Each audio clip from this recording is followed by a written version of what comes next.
You know that feeling of pride and satisfaction that comes from building something yourself, like IKEA shelves or a TV cabinet? It's a lovely feeling, isn't it, when you built something, because you can just look at it and go, yeah, I assembled you, I made you. It's a lovely feeling. Imagine that feeling and times it by 100, and that's kind of what you get from watching Phillydia Lloyd's latest film, Herself, which is part of the London Film Festival this year.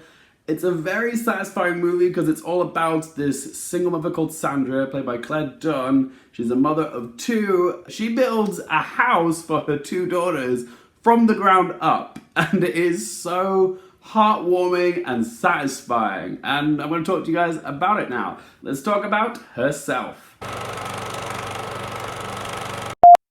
Hey up guys, welcome back to my coverage of the 2020 London Film Festival. Today's movie up for discussion is the latest film from Phillydia Lloyd, which is called Herself and stars Claire Dunne, who is also one of the co-writers of the script for this movie. She co-wrote it with a chap called Malcom Campbell. Dunne plays single mother Sandra. She's got two daughters and she's just got out of an abusive relationship with her ex Gary, who's played by Ian Lloyd Anderson. She works odd jobs as a cleaner while looking for suitable housing for her and her daughters. She's not having much luck finding any suitable accommodation, and then she comes up with the idea of building her own house, you know, like one of those eco-friendly homes. But building your own house isn't as simple as the YouTube videos make it out to be. You need land, and you also need planning permission, and you also need money for the materials to build said house. But Sandra gets a lucky break when one of the clients of the houses that she cleans, Dr. Peggy O'Toole, who's played by Harriet Walter, lets her use the land in her back garden to build the house for her and her daughters. And that's basically the meat and bones of the story. It's all about Sandra building things.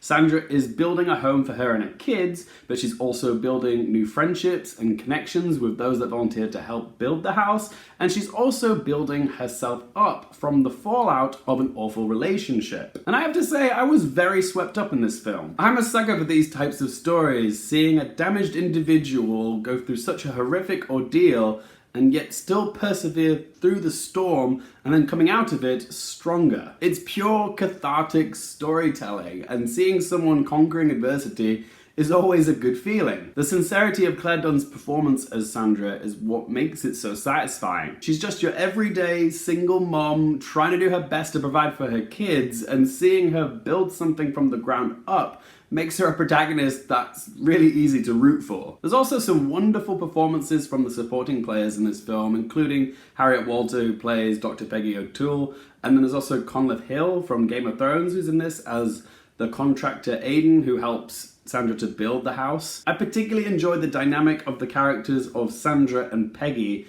There was almost a pseudo-maternal relationship between them, and I also loved how their character arcs kind of came full circle, because at the start of the film, Sandra is the one who is helping Peggy, and then at the end of the film, Peggy is the one who's helping Sandra, and it's just a lovely full circle moment. I left this film feeling very gooey because it's just so sweet and heartwarming.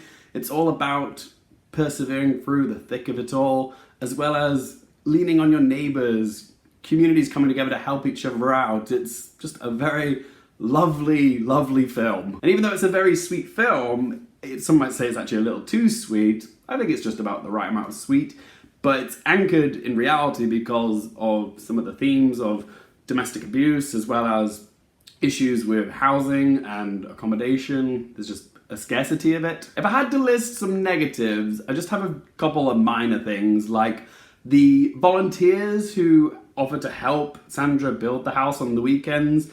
They don't really get much more than an introduction. I mean, collectively as a group, they're a really sweet bunch and you do like them. It's just the characterization of them all is a bit paper thin. And if I'm being completely honest, I wasn't a fan of some of the song choices for the soundtrack. The one that comes to mind is Sia's Titanium. While I know the lyrics of that song are very strong and empowering, it's just a very dancey track. I mean, it's David Guetta and Sia, and I don't think it completely gelled with the scene that it accompanies, because they're basically assembling the house together in this montage. I get why the song was chosen, but I just don't know if it was the best choice. Just felt a little bit out of place. So let's ask them 3 questions. Firstly, would I watch this again?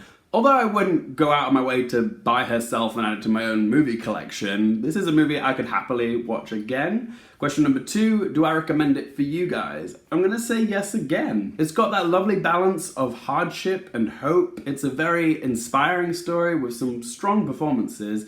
So yeah, I would recommend it. And question number 3, what score do I give it out of 10? I'm going to give Herself a score of 7 out of 10. But as always guys, it's just one bloke's opinion. I would love to hear from you. Are you guys excited to see Herself? Have you seen it? What did you think of it? Do you agree with me? Disagree? What score would you give it out of 10? What do you guys have to say about Herself? Please let me know in the comments section down below. If you guys enjoyed this video and want more content just like it, then do hit subscribe, and also if you liked it, hit the like button. And if you guys want to stay up to date with all my London Film Festival reactions and coverage, then do follow me on Twitter and Instagram. I'll pop those links in the video description down below. But as always, thank you guys so much for watching. For more things related to movies, TV, and popcorn culture, I'm Luke Airfield, and I'll see you next time.